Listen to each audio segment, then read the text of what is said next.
Hello, friends. Uncle Marv here with a special edition of the IT Business Podcast. This is going to be a before and after of the PAX8 Beyond show that was just out in Denver, Colorado.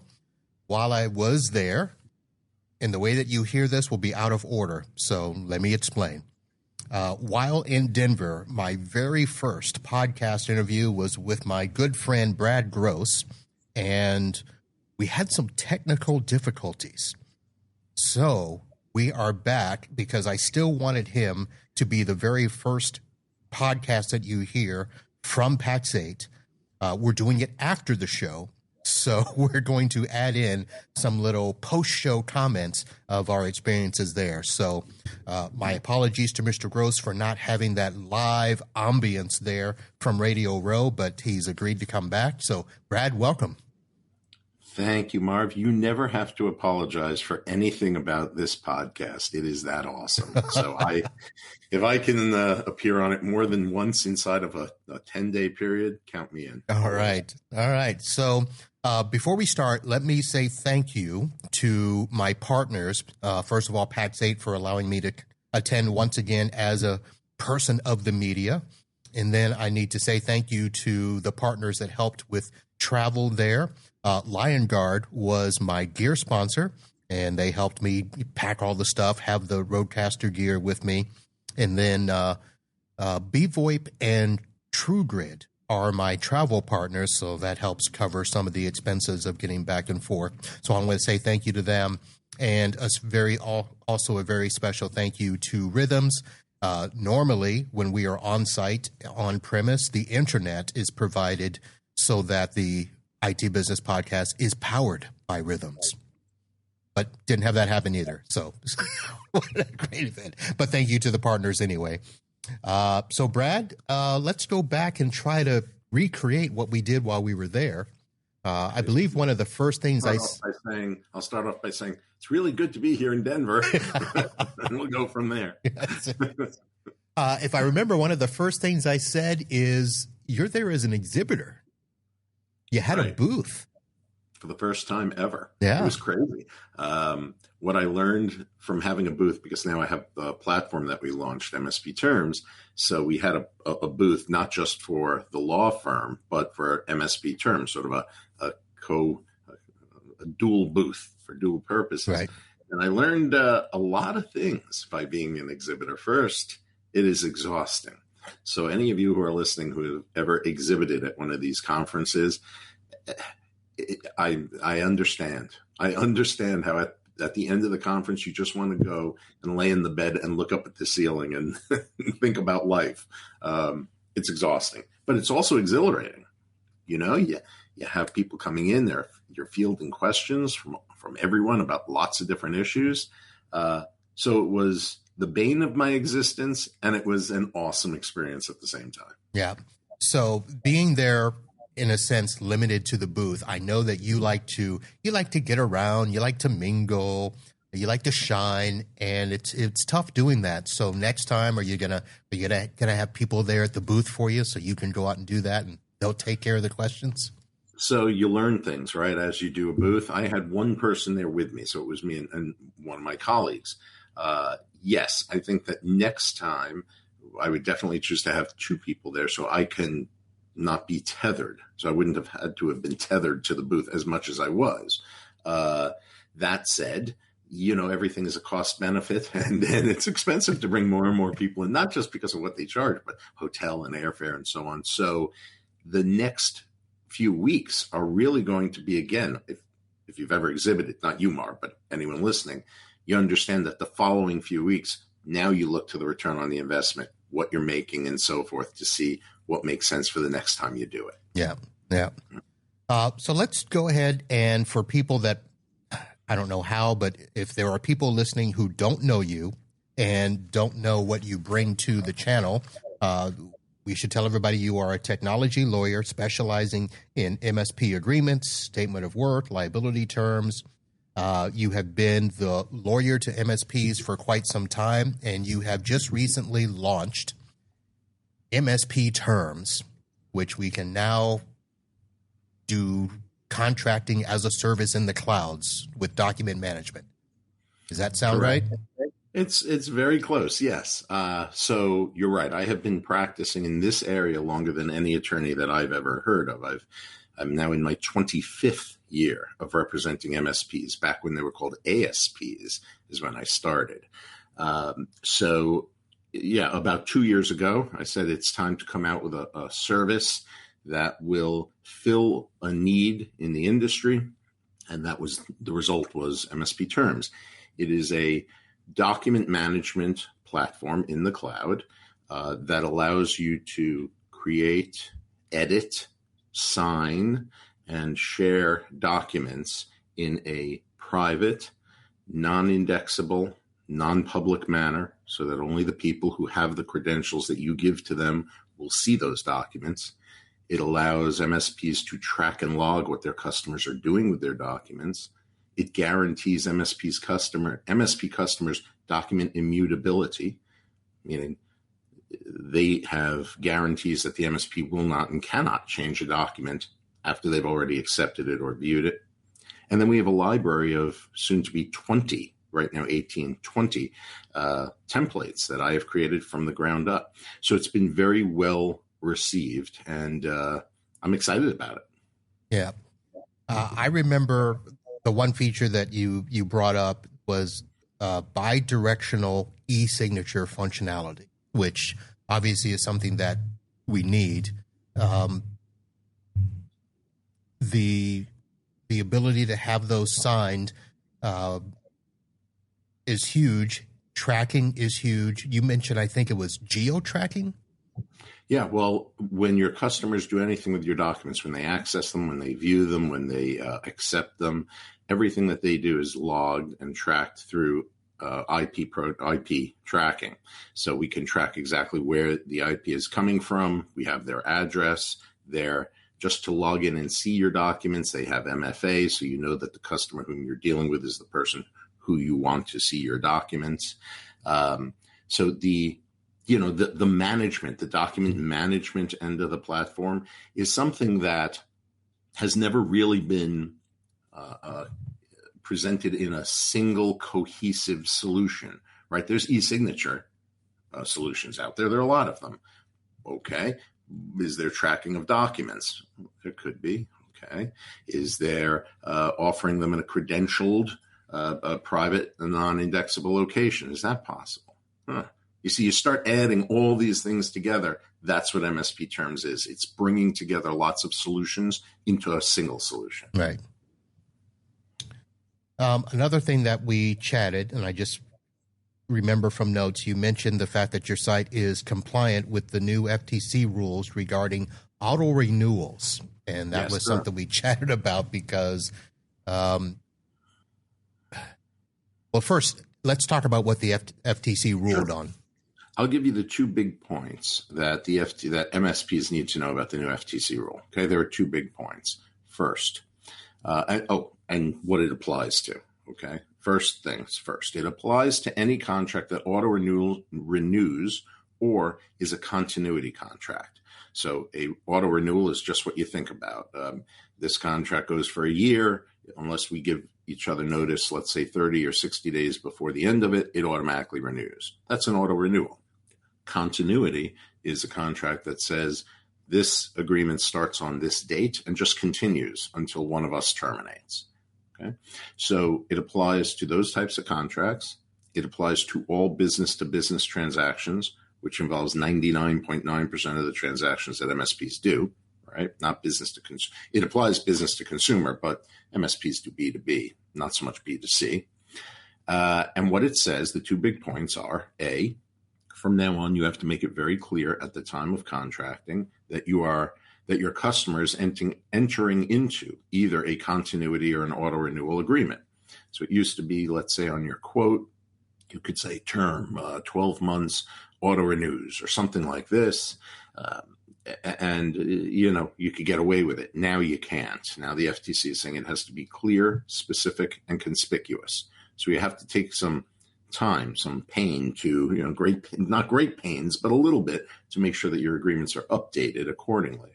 The second aspect of it is that it says that a customer, okay, a customer or the party who is accepting the auto renewal agreement has to be given the option to get out of auto renewal in a method that is as simple as the method that is used for them to enter into the agreement.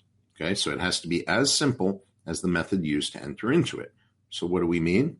Well, if we enter into an agreement electronically, digital signature and so forth, your agreement can no longer say, this agreement will auto-renew unless you send us a written letter by courier or by FedEx at least 30 days before, so forth. Why? Because written letter and courier is a lot harder than the method that we use to enter into it, electronics, right? Electronically. Right.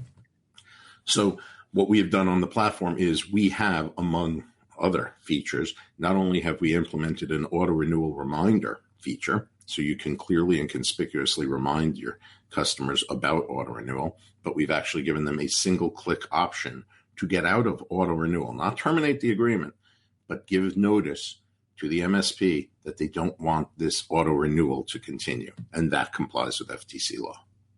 Okay. And let me ask you how that pertains to MSP/vendor agreements, because I'm not going to try to offend any vendors here, but I know that it's probably going to be taken that way. One of the biggest complaints in our industry is that MSPs find it absolutely ridiculously hard to get out of agreements.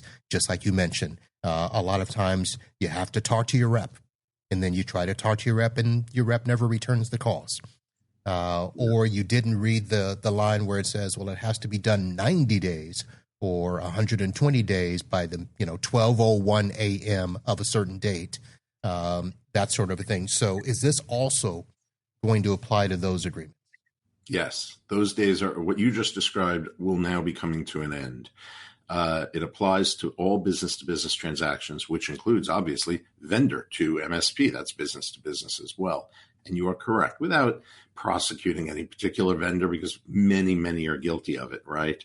The fact is that a common complaint from MSPs is the only way to terminate or get out of the auto renewal is I have to make a call to the rep. I have to talk to the rep. They talk to somebody, and then they let me know. But if I don't get to my rep in time because he doesn't answer or she doesn't answer the phone, it auto renewed. I agree with you. That is a common problem. Those days are over as of May 14th, 2025. Okay. I don't think I've ever asked you this particular question, but do you find yourself stuck in the middle of MSPs and vendors? Sometimes. Okay.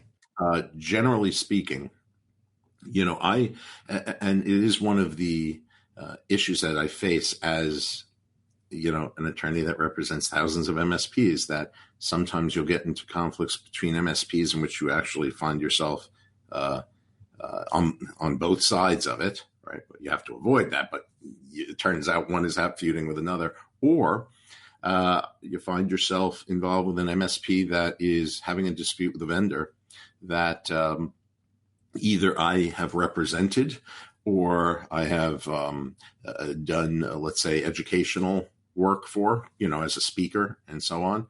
And that is a difficult thing, but at the end of the day, ethics are ethics. So I will usually, unless for some reason the two sides say, no, we want you to stay in this matter and mediate what's going on, which happens, you usually just have to back out of both of them. But yes, it does happen.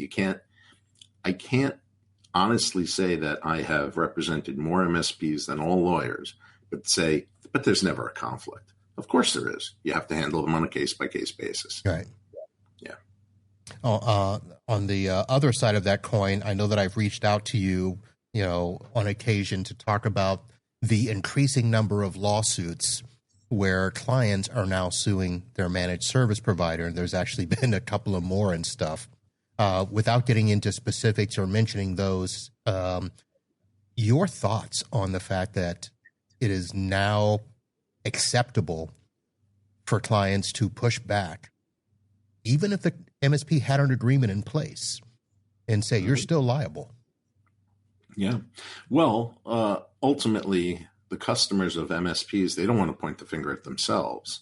And they also, and this goes to the heart of what a lot of these issues are about, they also don't always understand the scope or the limitations of what the MSP is providing or facilitating for them. So as a result, anything that goes wrong, they look to the MSP and they say, this has to be on you, right? It has to be. I mean, you're in control.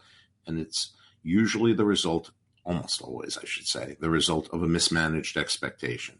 So given that MSPs historically have not been good at managing their customers' expectations, you are right. As MSPs and their services become more ubiquitous and things are happening, customers are turning around, pointing the finger at MSPs because there's a mismanaged expectation. So it's happening more and more. All right. And that's going to make it even more critical that we have something like MSP Terms up and running, where, first of all, the agreements are there. Right. You have to have them. Service guides, descriptions of what you do, how you do it, what you don't do, and so forth. Yeah, that's what it's about. It's about serving the industry as this industry evolves into a more robust and ubiquitous place. All right. So now that we have finished with PAX8 Beyond, what are your afterthoughts? My afterthoughts are, first of all, that every year, and I've been there now every year. I think this was the third. Yes, right? Third one. Yes, I've been to all three. Each year, it gets better and bigger, which is good because sometimes these shows take a turn. You're like, wow, that they shouldn't have gone in that direction. They're progressing in a very, very in a great way. I thought the venue was fantastic. If I had any constructive criticism at all, and it didn't have to do with the logistics of the show, it was fantastic. I would love to see a lot more meat and potatoes kind of stuff, even more breakouts than they had, right? That's my criticism. You didn't have enough breakouts, right? Not that you didn't have great breakouts. I want to even see more about educational, more about hands-on meat and potatoes kind of stuff that MSPs need. But you know what? That's what these conferences do. Every year they progress and they add on and they see what's needed. So I have high hopes for season 4 of the Beyond show, that they will expand their breakouts and their workshops to include even more education. Yeah. Well, so first of all, that's a criticism as much as I think they should make it even bigger. Well, let's see if you agree with the fact that season 4 will now be in Salt Lake City. I know. I heard that. I heard that they're not doing the Gaylord in Denver. That's an interesting one because, I don't claim to have any superior knowledge or even any rudimentary knowledge about marketing these monster shows and where they should be and so on. But I would think that people sort of get used to a big show like that being in the same place. They look forward to it. It's like every year I'm going to go to Denver in June or whatever it is. And to switch it to Salt Lake City, I'm sure there are smarter people than than me that know why they're doing it. It'll be interesting to see, is that going to affect membership? Or affect attendance in any way? I know of at least one vendor that switched from Northeast to Southeast and went back to the Northeast. Why? Because that switch didn't sit well with attendees. I'll be interested to see what happens with Beyond. Yeah, it'll be interesting. Yeah. And I'll say this, the mountains themselves are not a draw for me, which was one of the reasons. No. Why not? I'm not a mountain guy. Yeah, but it's nice to get away and see the mountains. I mean, in Florida, you're long, hot, and flat. That's what everyone says about Florida, long, hot, and flat. Yeah, well, it's nice easy to see a mountain now and then. It's easy. Speaking of mountains, you had some fun pre-PAX8 with your mountain adventures. Yes, I did. How are you healing up? I'm healing well. Yes, for those of you who don't know, a couple days before the event, I went 4x4ing with a friend of mine. Very experienced, actually, 4x4ing. I think it's a 4x4, right? It has a steel cage, almost looks like a dune buggy. It climbs mountains. Literally, it climbs rocks. It's this crazy machine. And Well, so I was going a little too fast, made a very quick turn, and the laws of physics took over. So between the harness and the steel cage on my helmet, I was fine with a couple of bruises on my side and a sprained bicep. But other than that, I walked away from it and actually had 6 or 7 other bikers who saw it, came running over. You okay?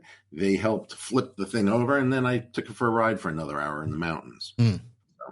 So was that strained bicep from pushing the four-wheeler away from the ground so you'd have space? No, I think it was more of as the thing was going over and I sort of grabbed on to whatever was near me in my panic. And yes, did I? I mean, first time you ever flip over like that, I admit I'm not, I'm not Batman here. I grab him like, what? And I think I pulled it at that point. But literally, I walked away and I will say that anybody who does, and here we're going to do a quick public service announcement.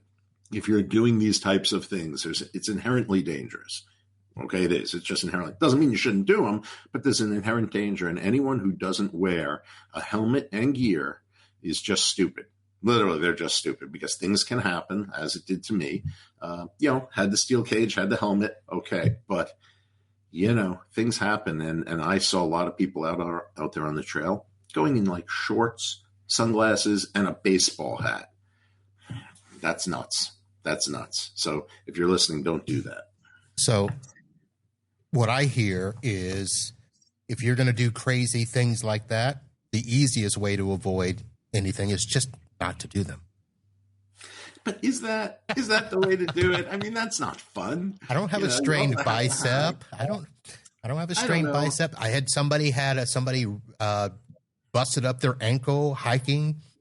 If you don't do those things, you don't get hurt. Well, one of my favorite quotes, which I will now probably misquote now that I'm on this video, is something to the effect of, a ship is safest in harbor, but that's not what ships were made for. Right? Yeah. And that's the truth. It's always safe inside, but that's not what we were made to do. I'm not saying now go and skydive without a parachute and see what happens, but I'm the ship that wants to sail out of the harbor. All right. Would you do anything as crazy as Tom Cruise does in his Mission Impossible movies, like hanging on to the side of an airplane as it takes off? No, I would like to be at least 1/5 as brave as Tom Cruise and probably 1/5 as in the shape that he is in. Because nobody does these kind of stunts at his age and this danger. And God bless him. God bless that guy. I mean, I don't know how he's still doing it, but it's amazing. First of all, he's rich, so that helps. All you have to do is work out and stay in shape and make movies. It's easy to stay in shape when you're rich, and you can hire the best dietitians, the trainers, and stuff. And then I'm assuming that yes, he does all those stunts himself, but I'm sure that he is able to put in all the precautions. Many, many more precautions that a regular stunt double would get. I'm sure. But that said, it still takes a certain kind of ability, just physical ability to even do that much. Yeah. Right. So, kudos to him. I haven't seen his new movie, but I want to. And we'll talk when I'm his age in a couple of years and see if I can still do what I'm doing. All right. Mm-hmm. Then we'll have to chat about that movie when it comes. Is it out? It is out. Okay. I saw part 1. It was awesome. I haven't seen part 2, but part 2 is 3 hours long. Wait a minute. It's 2 parts? Yeah, this is part 2. Oh. This movie is actually part 2. Part 1 came out about 2 years ago or so, and it was great. And it actually ended with, part 2 coming. This is part 2. All right. I'm behind. My last Tom Cruise movie was Maverick. Wow. Yes, that was a couple of years ago. And I heard they're coming out with a third of those. I'm glad that you just brought up Tom Cruise because I was going to rip off my head and explain right like they do because I'm not really Brad Gross, but I'm Rob Ray. Here I am. Yeah. Tell me why Salt Lake City, Rob. Tell me. Exactly. So yeah, I think it's great. I mean, I like I said, I love doing those outdoor things in the sports and so on. Am I jumping out of planes? No, but there's something between doing nothing and jumping out of planes, and that's sort of where I sit. right in that area. All right. Well, you're still young and healthy and working out. I have stopped working out, so those days are over for me. But it's never too late to start. Okay. All right. We have gone off the path quite a bit there. Brad, thank you very much like my 4x4. Yes. Yes. Thank you for coming back and doing this and making this work. And folks, again, this is the first recording that we did at PAX8, of course, with some afterthoughts. And of course, Bradley Gross with MSP Terms. Go check it out if you have not. And get your agreements in the cloud, make them accessible to your clients, and put in all the safeguards, the rules, and everything so that you can protect yourselves, because times they are a-changing. Yes, sir. Well, thank you, Marv. Thank you for having me on again, and I look forward to part 3 of this. Yes, we will do that. That's going to do it, folks, and be on the lookout for all of my interviews that were done at PAX8 Beyond. Check them out, get some great insight. We'll see you out there, and until then, holla.